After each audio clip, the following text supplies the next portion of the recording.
So in this video we are going to build a small form factor PC using this case here from Cooler Master. This is the NR200, the non-P variant, but they're pretty much identical except for you getting the 92mm fan here in the back and no riser cable or glass side panels. But anyways, I have stripped it all down. I've already done an unboxing and first look at this case here. Of course you could go to my YouTube channel and check that video out if you are interested.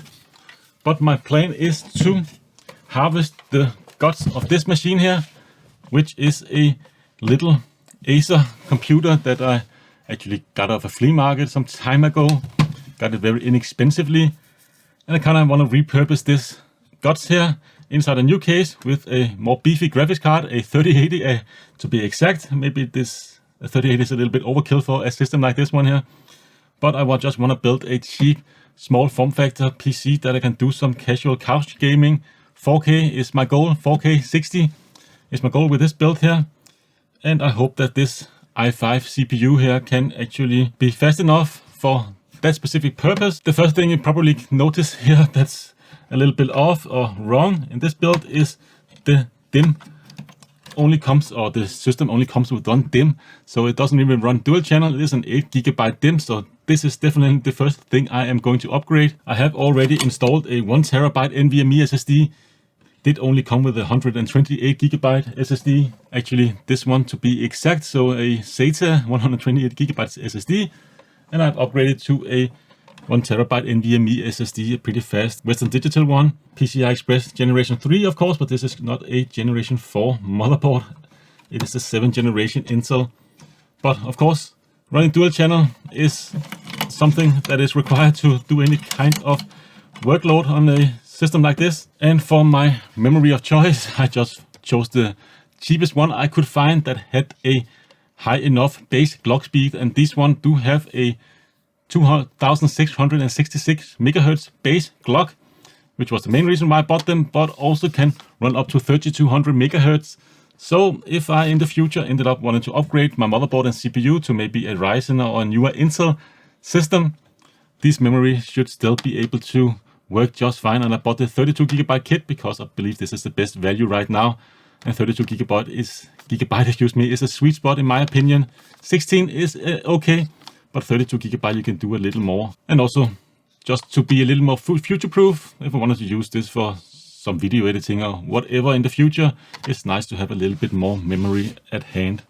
So let's just upgrade that. And I did put a red heat spreader on there, my SSD. This doesn't come with this originally, just to match up a little bit color scheme here, red and black with the memory. And let's just install these two here. This is my first experience with any Patriot memory, I believe.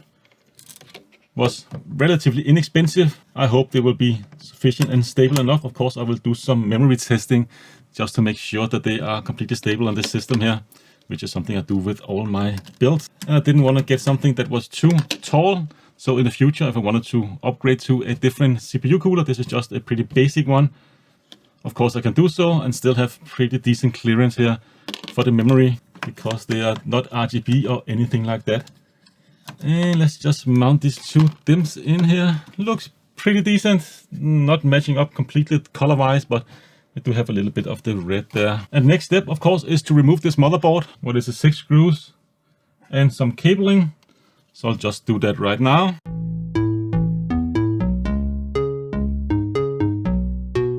So all screws are removed. Let's see if we can just get the motherboard out and have a closer look at that. Actually not too hard.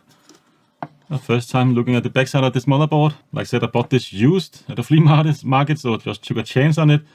Got it very inexpensively, like $50 or something like that for the entire system here. And they're working just fine. I did upgrade the wireless card to a little bit faster, hopefully. Put some new thermal compound on the CPU. This is a pretty basic board, nothing really special there. It is definitely decent enough. Only have one fan header besides the one for the CPU cooler there. So I'm gonna use a fan splitter, of course, to just extend it a little bit. Do have 2 SATA connectors on the board, and also 2 USB 3 headers on the board. 1 times USB 2 there, and I believe there's also or is it USB 2 over there? Anyways, let's put it to the side here. Remove the case, don't need that anymore. And of course, bring in the new case here. So this case is not officially supporting DTX, excuse me, form factor, only supports mini DTX. But this motherboard here is actually full-size DTX. So from my measurements, it should just fit barely.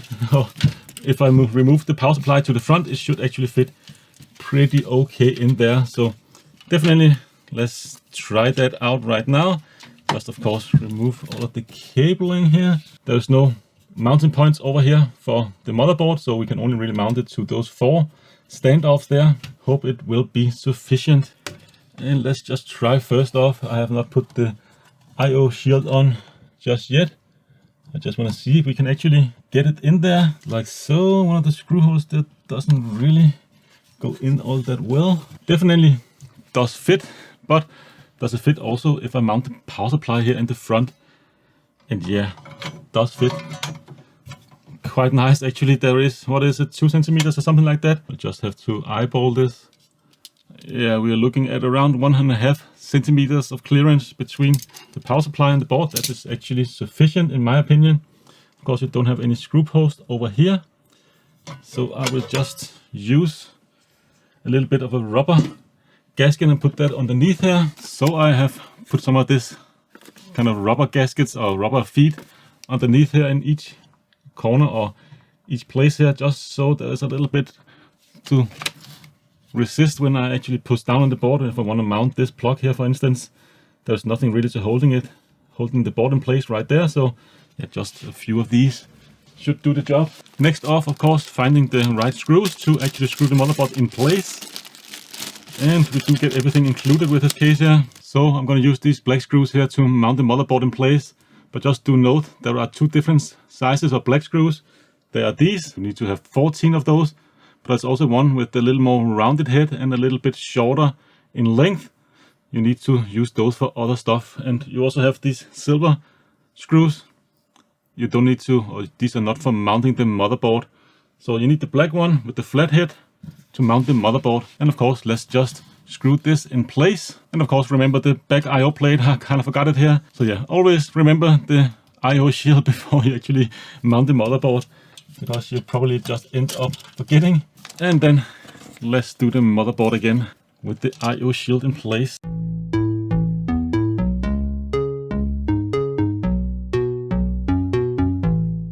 So the motherboard is mounted in place. Next off, I want to mount the GPU because it's a pretty beefy GPU.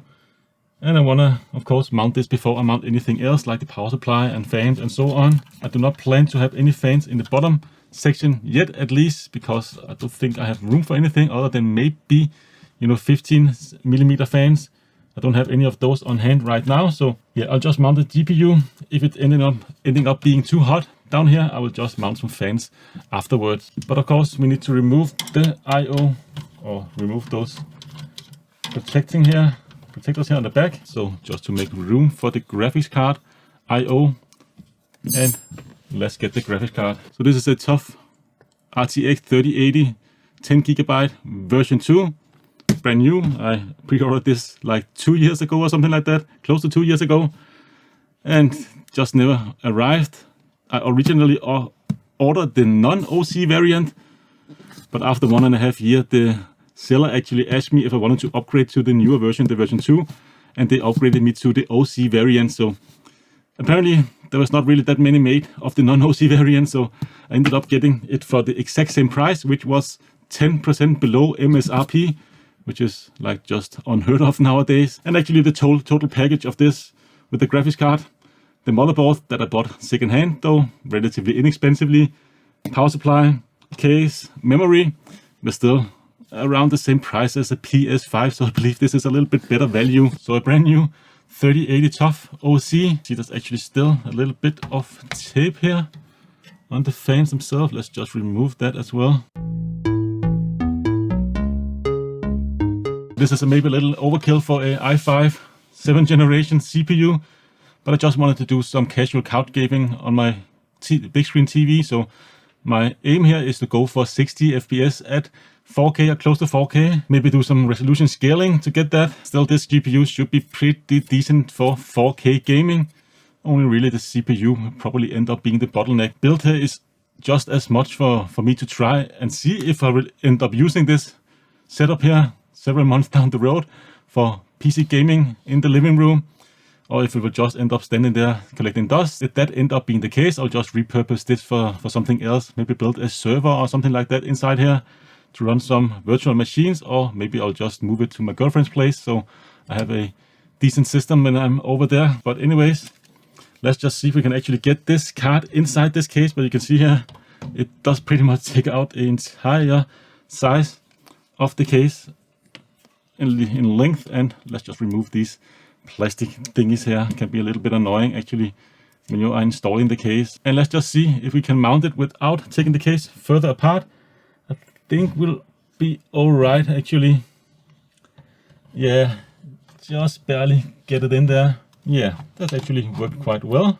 And it is installed, so we didn't really have to take the case any further apart. But of course, if I had the power supply or any kind of other stuff connected there, it wouldn't really be as well. But it seems to be sagging just a little bit, or is it just me? That's one of the disappointment things about this card here. Actually, I have one in my editing PC.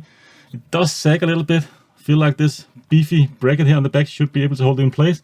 But as you can see here, there is a lot of flex actually there with it is attached to the case.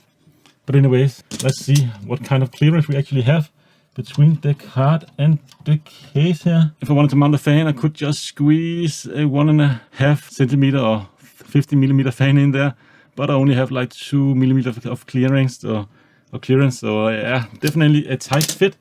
Like I said, I'm hoping this will be enough because there is a lot of air in the bottom of the case. You can probably just tell here. Look at the bottom side here. All the 3 fans here inside the GPU pretty much have air coming in from the bottom here.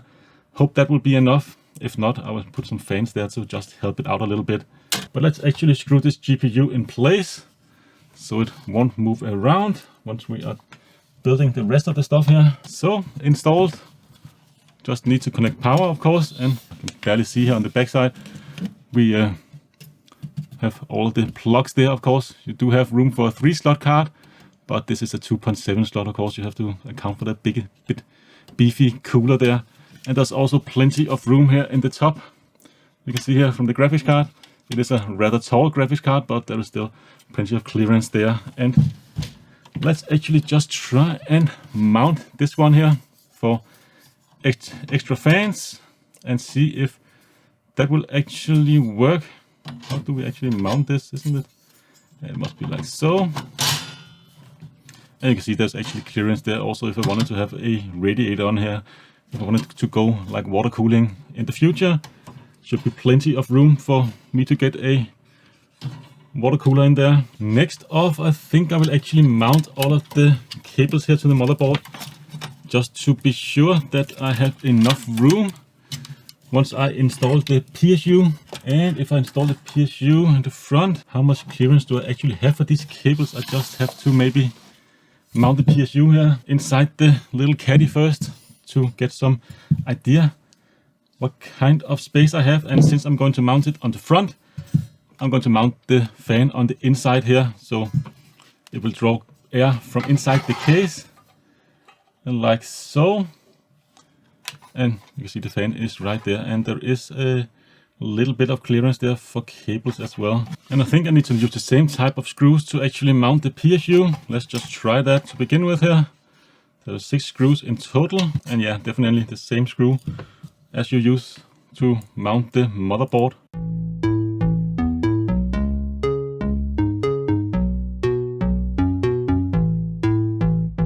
That PSU is definitely not going anywhere with those 6 screws. And this is not the long version, so there's also a little bit of room in here to actually account for the plugs, so you kind of have to tighten the cables around a little bit. But the reason for putting in the power supply right now is because I wanted to see what kind of clearance I have for actually these cables, because the power supply is going to be hooked onto the front here. Let's just see if those cables can actually be mounted on the inside here or whatever. Ah, okay. So the power supply needs to be mounted to those two holes right there. So one there. So there's still a little bit of a gap up here. So that's nice.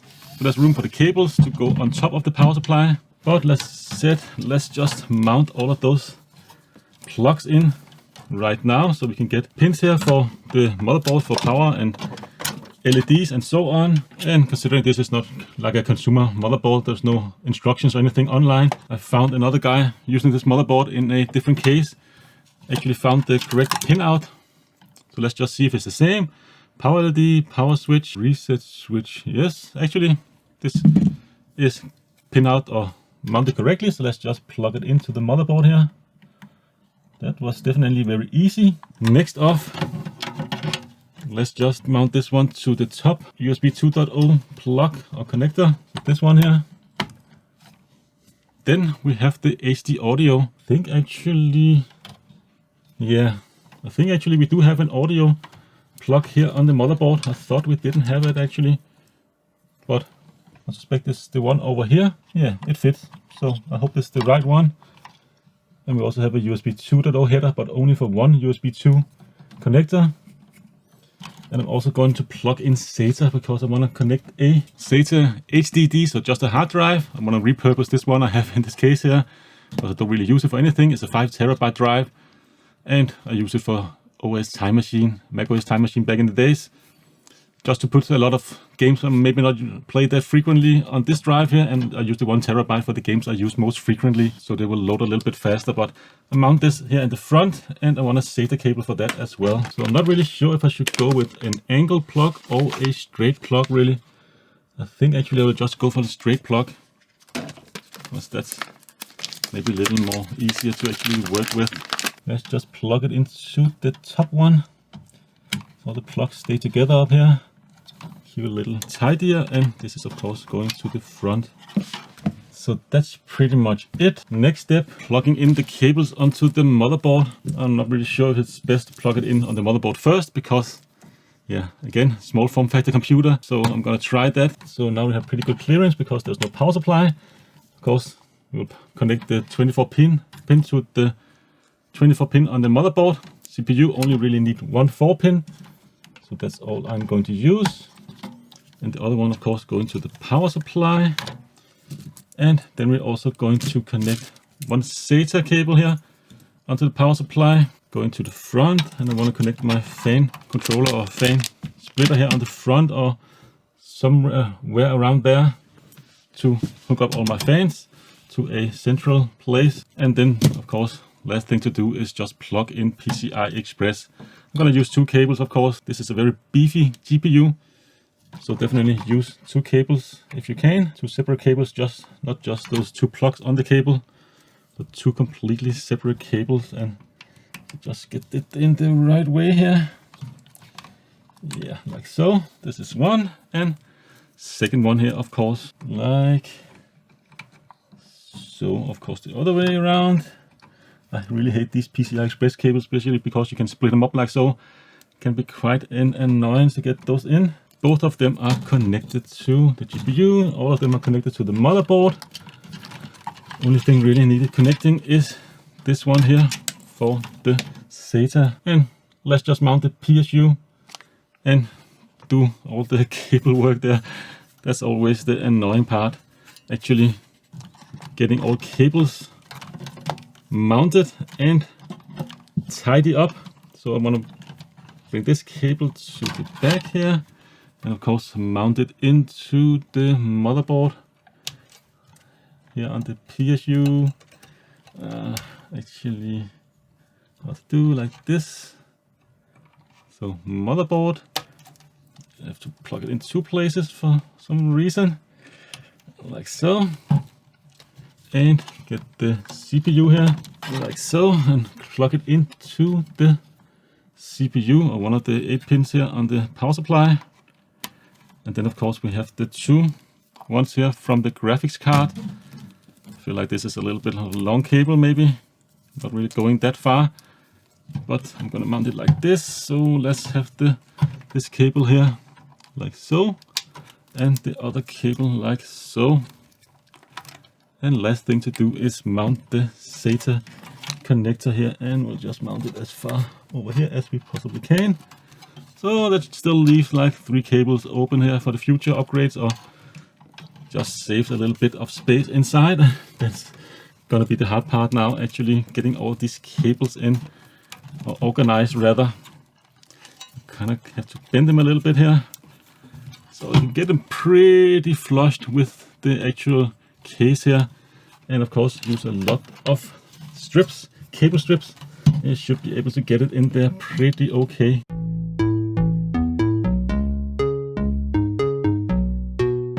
So 1 screw in, 2nd screw of course over here, or down here rather, firmly attached before we go any further, and pretty nice. You can see the cables for all the motherboard connectors.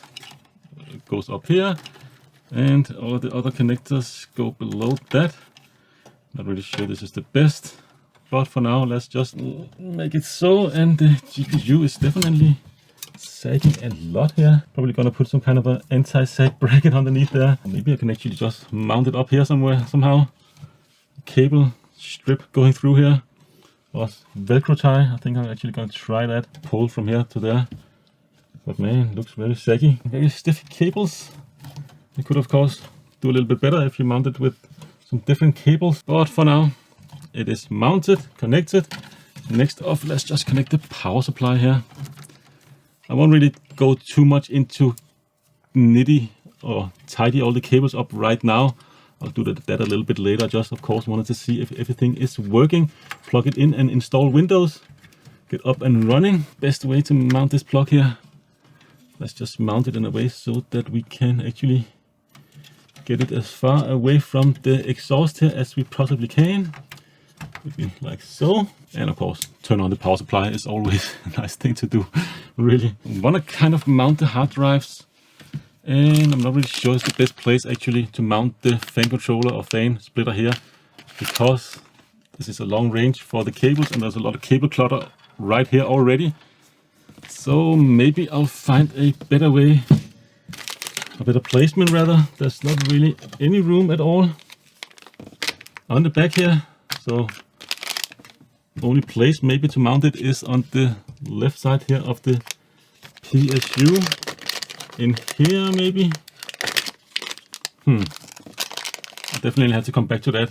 I think I'll just wait a little bit and see if I actually even need to mount something like this. You of course also have the Velcro ties here, and could probably just tie one of the Velcros here to the GPU, maybe down here somewhere, to pull it up a little bit, maybe down here, the back plate of the GPU, for pulling it a little bit up so it won't sag. Actually not bad.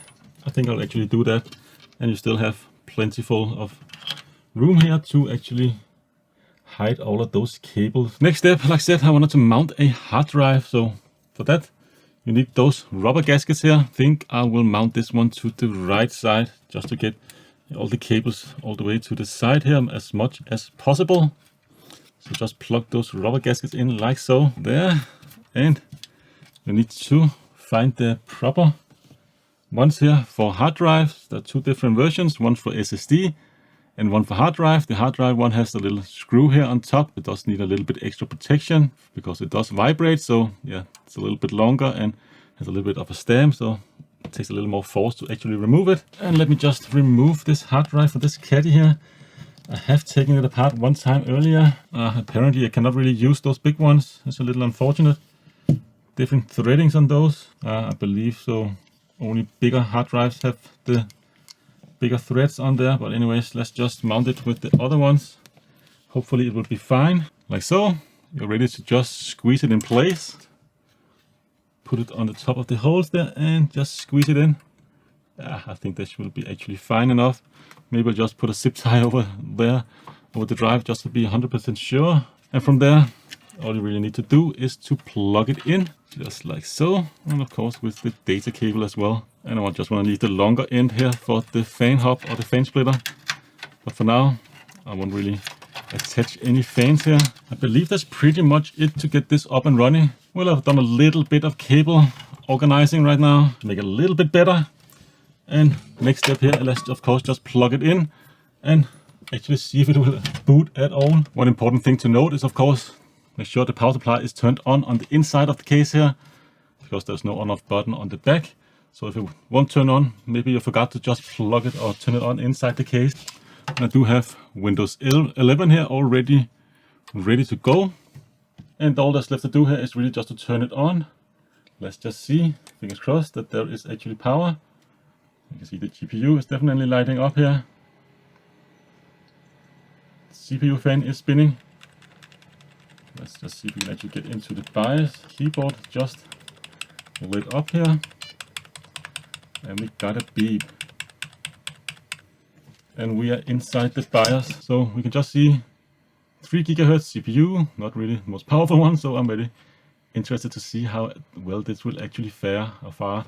And memory size, we are looking at 32 GB, so that is definitely registered just fine. So anyway, let's just get into installing Windows 11, and I will just get back once I have done so and installed all the drivers, and let's try and run some benchmark and see how well this actually will work.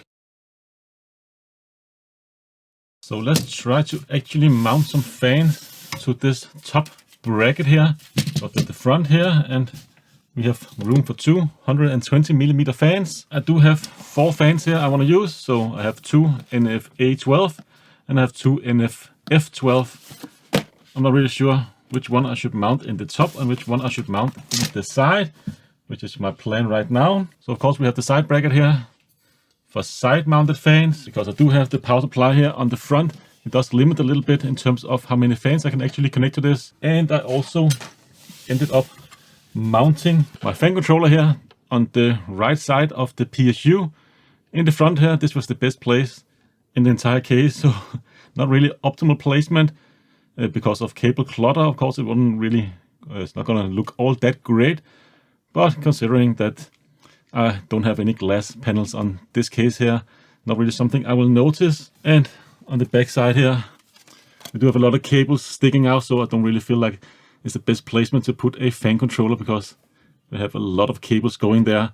I have to tie those up back there. So for now, let's just try and mount the 2 fans here in the top.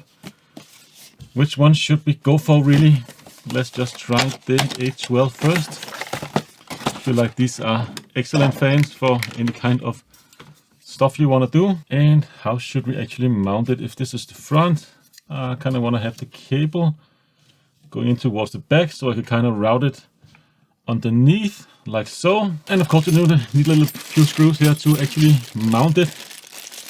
I'll mount both of these fans here in the top, which is my plan at least right now, depending on how much room we actually have. That's where the silver screws are used for.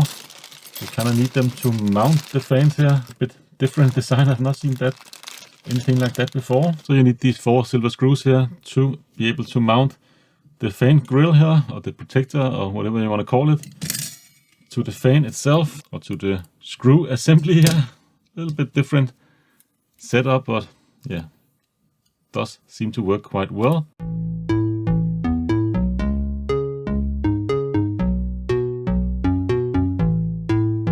Now we have these 4 screw posts just sticking out. What we really need to do only is to, of course, put it with all of the screws through the fan here.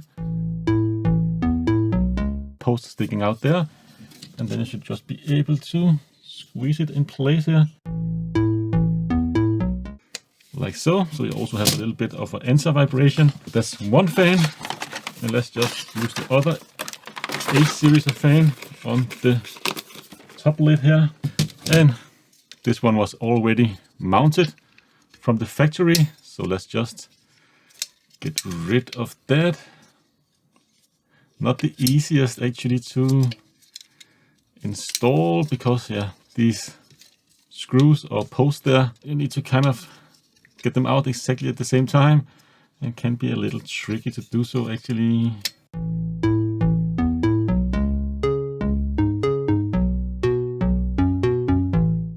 And let's just test actually and see if there's actually any room for these fans. These are of course standard 25mm fans. So once mounted here, you can see it actually fits quite well, and it's definitely, I think, fine enough. So we'll just be able to pull all of the hot air out through the top.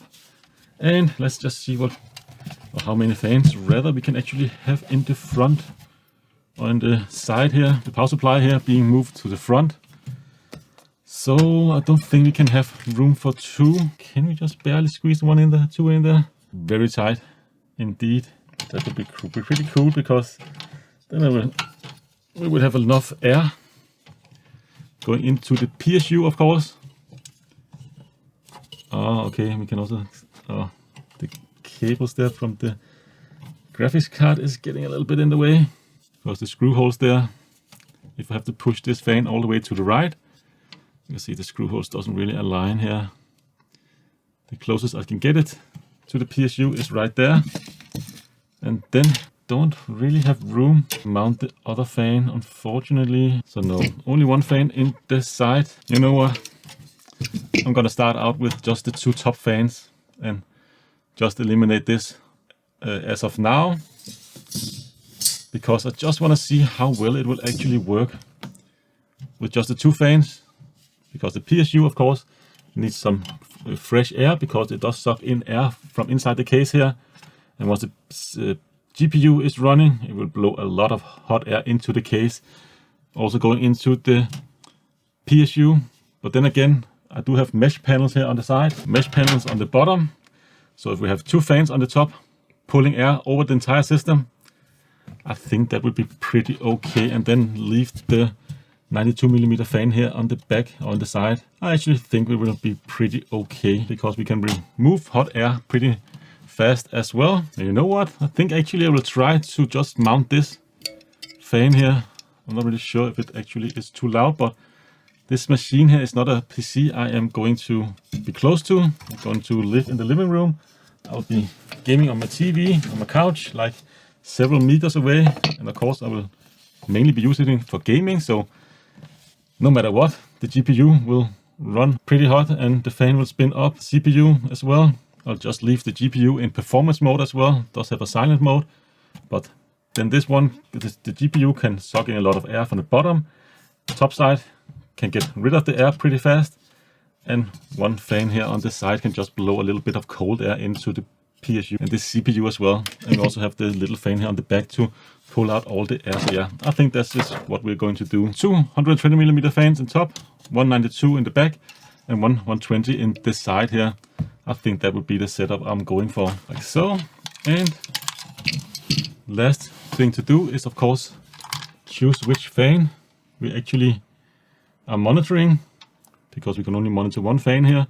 The red one is the one that all the other fans are being controlled by, so this is the RPM we are monitoring. Kind of want to see if I can make a little bit of a GPU suspension going from the back and all the way through, so it won't sag as much, especially now where the cable, a lot of cables is just kind of resting on top of the GPU. So my idea is to make some kind of a suspension using some Velcro like this here, run it through the back side of the GPU and suspend it on each side of the PSU caddy here. There is like little points here for Velcro strips or for zip ties. I'll just tighten in there. So it doesn't look all that great, but still would hold the graphics card up. So all the way through from this tab here, going all the way back here, around here, and tied into this area here. I couldn't really get it down there where I really initially wanted to mount it, right down here, because yeah, too much cable clutter.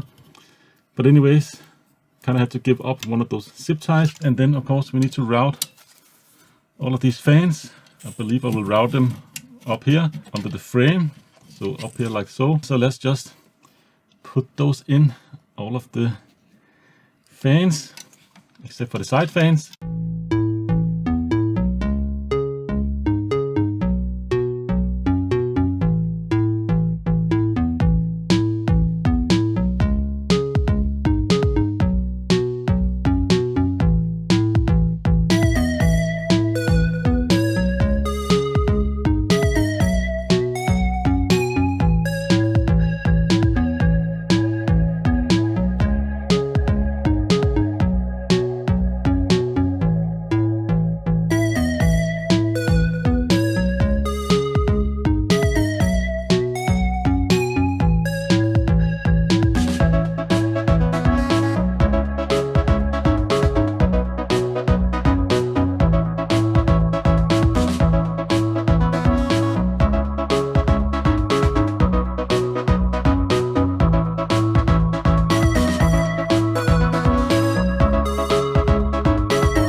in place.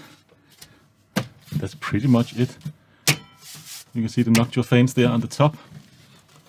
On the sides, you can maybe barely look inside. There's no real RGB on here. There's a little bit on the graphics card, but not really all that much. Back side here, I did mount the antennas from the previous case. So do have a little bit of exposed antenna right there, but should work hopefully just fine. So I can get Wi-Fi and most importantly Bluetooth, so I can connect a wireless controller and game, of course, wirelessly. And the other antenna I actually put in front of the case, just below here. So hopefully the amount of plastic there is on the top side here will be enough to also let some like wireless range there or get some wireless through, because it is steel in the front. So yeah, computer is finished. Let's just run some games and have a look at some benchmarks, and also maybe do a little bit of thermal testing and as well as noise testing here. So let's just start out with 3D Mark TimeSpy benchmark and see how well we score here. I'm kind of curious to see how bottleneck or how much of a bottleneck that the CPU actually is in this system. I have a suspicion that it will be kind of a big bottleneck, but of course, let's just try it out.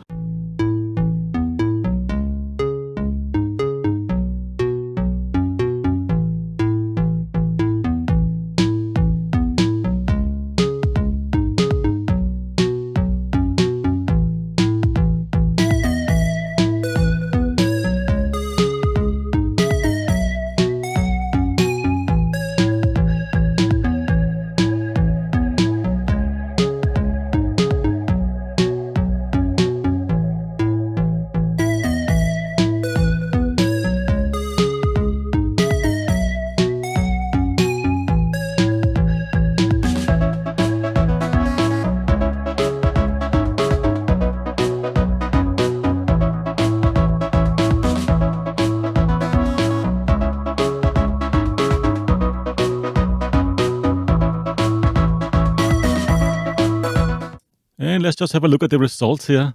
So just above 9,000, and we're getting like a 330 plus FPS in Battlefield 5 at 1440p.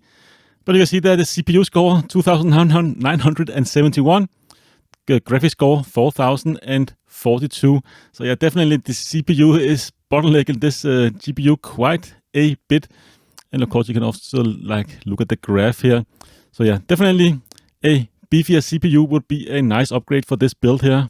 Next benchmark, let's just test the ray tracing capabilities of this GPU and CPU combination, of course by running the Port Royal benchmark also from 3D Mark.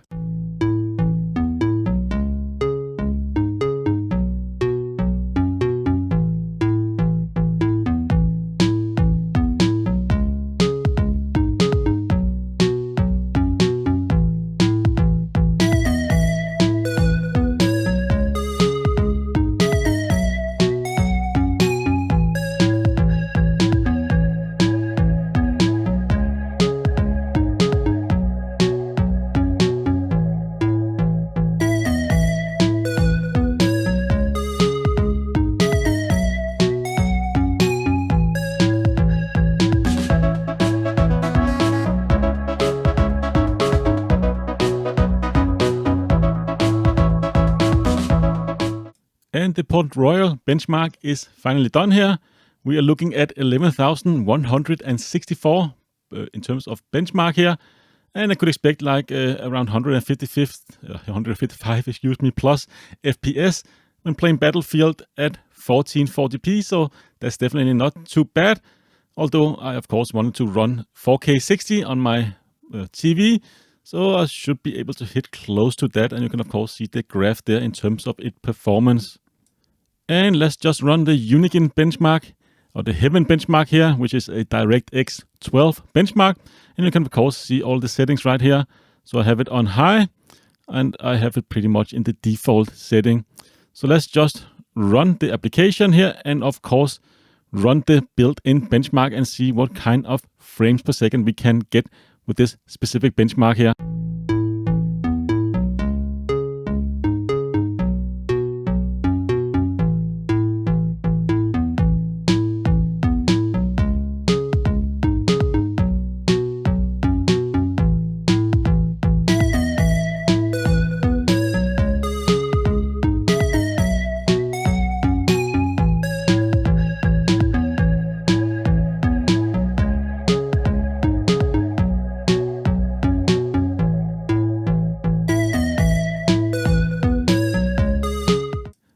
unique Heaven benchmark 4.0, we are getting a frames per second of 126.2 and a score of 3179. And let's also run a Geekbench test here. First off, let's just run the CPU benchmark and of course try the GPU benchmark afterwards.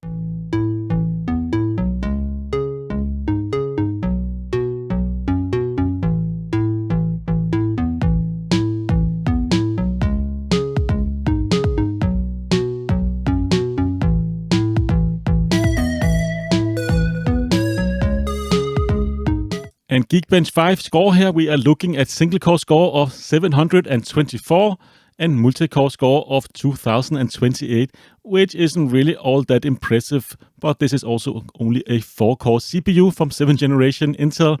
So yeah, it's a bit old these days. Let's just run the compute benchmark and run the OpenCL benchmark here, and let's have a look at the result once it's done. And in terms of OpenCL score here, we're looking at 771,052, which is pretty decent actually. Let's just run the CUDA benchmark here also, of course, with the Geekbench 5. And let's have a look at the results once it's done. And we're looking at a CUDA score of 198,070. Again, a pretty decent score as well. And let's just run Cinebench R23 here. Of course, run the multi-core score. This test does take quite a long time to actually begin, so yeah, I kind of pressed the start button several times, accidentally stopping the test. So yeah, definitely not the fastest CPU, but of course, like I said, only quad core, so don't really expect too high a score in this specific setup here, this specific CPU. You can see there, only the 4 cores are active. So yeah, let's definitely skip ahead here.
So Cinebench finally finished its benchmark, and you see its results here. We are looking at 2,589 PTS, and if we look at the scoreboard here, you can see it is nicely placed in all the way in the bottom there, actually below the 4K Core 8 thread 11th gen i7 CPU. Quite a bit slower than that. So yeah, definitely not a powerhouse of a CPU. So definitely the biggest bottleneck in this specific system. So I'm kind of curious to see how actually it will test out once we actually get into some gameplay. But before I get into some actual gameplay, I just want to run a stress test. So I will maximize both the CPU and the GPU. And what I like to do here is run Firmark just to stress test the GPU. So it will run it at close to 100% max utilization of the GPU, and as well as the CPU-C utility. There is a little stress test there as well that you can just let it run, and this way both the CPU and GPU will run at 100%. And of course, this will be the worst case scenario, not really indicative of normal just gaming, because you will not max out both the CPU and GPU at the same time. At least hopefully you will not. Either the GPU or the CPU will be maxed out with every kind of stuff you are doing there. So this is the worst case scenario. So let's just let it run for a few minutes there and have a closer look at the temperature results. So after a 10 minutes stress test of both the CPU and GPU, where both was up to 100% usage. You can see I ran up to around 80 degrees Celsius on the CPU, and on the GPU we did also get up to the like 70-ish degrees Celsius. For the GPU memory did go up to close to 100 degrees. But this is of course maximum. Normally it's around the 70 degrees-ish when I'm gaming both the CPU and GPU, so that's definitely fine enough. But I think it is time to get into some actual gameplay and see how well this like 4-core CPU will actually be able to handle a 3080 in 4K 60 gaming. So let's try out with this game first. This is of course Monster Hunter World. It was a game I originally got with a AMD card I bought a few years back. I've never actually played the game because this is a more of a controller-based game. And for some reason, when I'm on my PC, on my desk, my gaming PC, I only really play with keyboard and mouse. I don't really feel comfortable sitting in my office chair, leaning back and playing with a remote or a controller, excuse me. So that's also one of the reasons why I want to get back into couch gaming with like a dedicated Xbox controller. And of course, play those more open world games on a more comfortable environment with a much bigger screen. Of course, I have a 65-inch 4K 60Hz Sony TV, so that will definitely be a little bit bigger than my 32-inch monitor. But anyways, let's just get into the actual game. And I am recording this on the Ninja 5, so I've not connected it directly to my monitor. It goes through the Ninja 5 and into my 4K monitor, but it should still be able to pass through my display just fine, or my HDMI signal just fine to my monitor. But this is of course because I wanted to record off the computer, so I won't put any strain on the GPU or CPU when actually recording any gameplay. So there's no recording being done on this computer itself. The only thing it really is rendering is the game itself. So of course I've set it to 4K. We have to reboot the game, so let's just jump straight into some actual gameplay.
Look, the Research Commission's headquarters.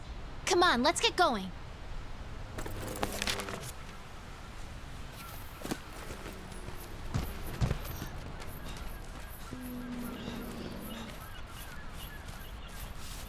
According to the map, to get to HQ, we need to...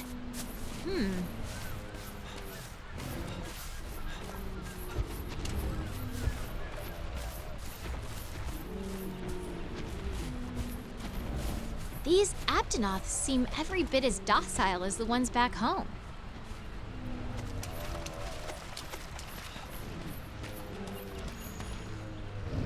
It looks like we need to go around.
Hey,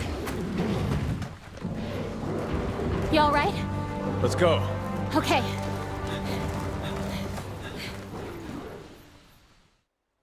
So Monster Hunter World, most part was actually okay. We do have the micro stutter here and there, but it held like around the 50, 55, 60-ish FPS at least in the initial intro to the game there. I haven't really played too much as of yet. But another game I really want to try out or get into is Death Stranding. Also a game I got a few years back, or at least 1.5 years or so ago. Never really took the time to play it. Like I said, again, I don't really play controller on my PC, and this is more of a controller type of game. Or my desk PC, so now when I have my new home living room PC, I can just casually lean back and of course play those controller games or games that does better with a controller. So this is also one of the more beautiful games, also supports a lot of the features like NVIDIA DLSS, so deep learning super sample, intelligent upscaling and so on. But for some reason this PC just seemed very slow, especially in like opening games and applications and so on. So yeah, definitely takes a long time to actually open this game for whatever reason. But anyways, let's just jump into some actual gameplay. And of course, we need to go into settings here and set it up to 4K. For whatever reason, it doesn't really do that automatically, even though it does support or detect a 4K monitor. I also limit the frame rate to just 60 FPS. There's no real reason to capture more than that, because my TV doesn't really support more than that. And of course, you can see here the graphical quality and so on I have set up. And I do have some of the ray tracing features turned on. NVIDIA DLSS is turned off. And that's pretty much it. Let's get into some actual gameplay and see how well this actually runs. This is of course a pretty open world game with a lot of big mountains and big open areas. So yeah, I'm really curious to test this out and see what kind of frame rate we can get with this Media Core CPU.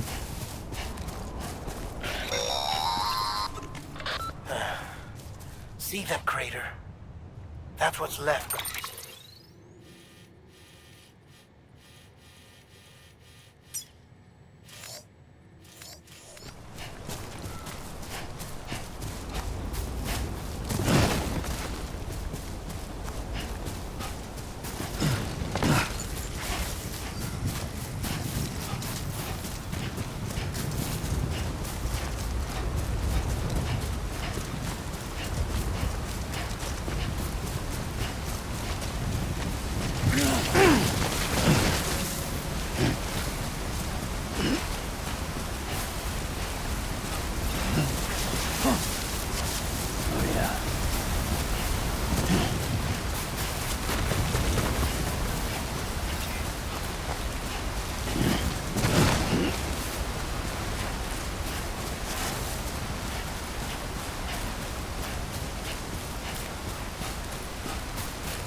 All clear.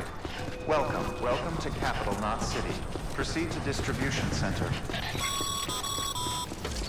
Sam, come back to the distribution center. Check the location on your compass.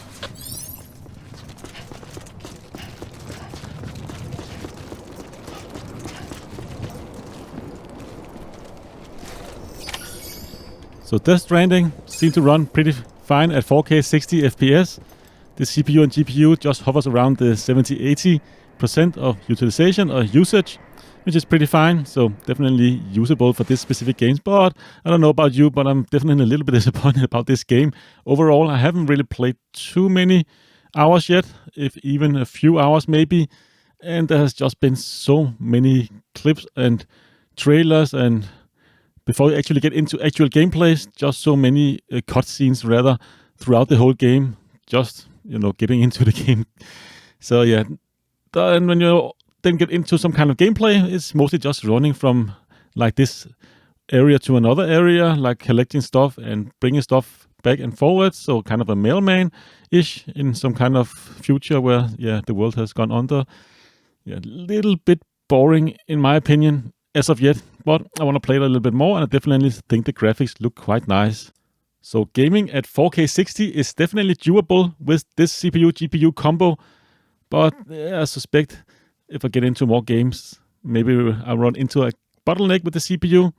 I kind of did so in Monster Hunter World. The CPU was definitely in the higher area and did cause some micro stutters and some drop frames here and there in the gameplay, but I would say definitely playable-ish.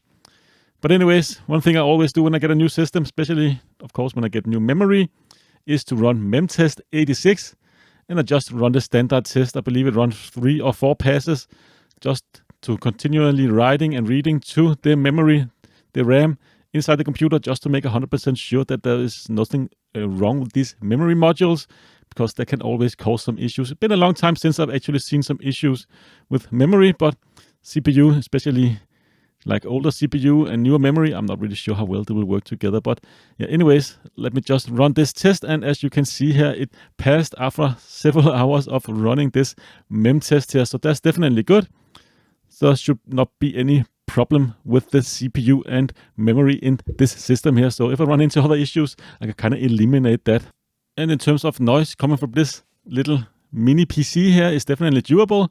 This is under full load, so you can see around the 48 dB, which is fine. I'm just running the standard BIOS setting for the fan profile, so I use the silent default profile inside the BIOS. I can really do any fan profile other than that with this specific motherboard here. I can select between, I believe, 2 or 3 different modes. So silent is one of them, and that's what I have chosen here. It seems to ramp up the fans once the CPU hit around the 70 degrees Celsius. So definitely doable in terms of noise, but it didn't take me more than a few days to actually upgrade the motherboard. And I went with an Aorus B550i Aorus Pro AX, as you can see here, because I already have a 6-core Ryzen 5 3600 actually in my editing PC, but I wanted to upgrade that for some time. So I'm going to throw my 12-core Ryzen 9 that I have in my gaming desktop PC into my editing PC, then upgrade that with the Ryzen 9 5950X, and the 6-core from editing PC is going into my little mini RTX. So games like Tomb Raider, for instance, that have a lot of stutter, and other open world games, I just had tons of stutter and lag, and no crashes, but just a lot of lag in terms of frames per second, especially like when opening new areas of the world, it will just constantly just lag, and it's not really that doable. Took me, I believe, 3 or 4 days to actually upgrade this system. It didn't really last that long. And I found these Corsair Dominator Platinum RGB 32GB kit, also 3600 megahertz, actually a little bit cheaper than what I paid for those Patriot low cost, like cheap O-ish memory. This is like more than 50% off. This is a return. Somebody have already tried them out, returned them, but they turned out to be in perfect condition, no scratches, anything at all, and they are functioning perfectly. So this is actually what ended up going into the computer here a few days later. So I upgraded the motherboard for the Gigabyte one, and this memory here, and a Ryzen 5 3600 is now living inside of this computer. And yeah, it's a whole different experience. 4K 60Hz gaming, I can hit that with pretty much all of my games. It is running very constant, and the CPU utilization in like even the more demanding open world game that before had a lot of stutter and lag is now running completely smooth. So this is definitely a nice upgrade, and actually not all that expensive, considering I already had the CPU, and I already have a 2TB PCI Express Gen 4 NVMe SSD that I also threw in here. So it's now running faster PCI Express NVMe SSD, better memory, Ryzen 5 3600, and still of course the same RTX 3080.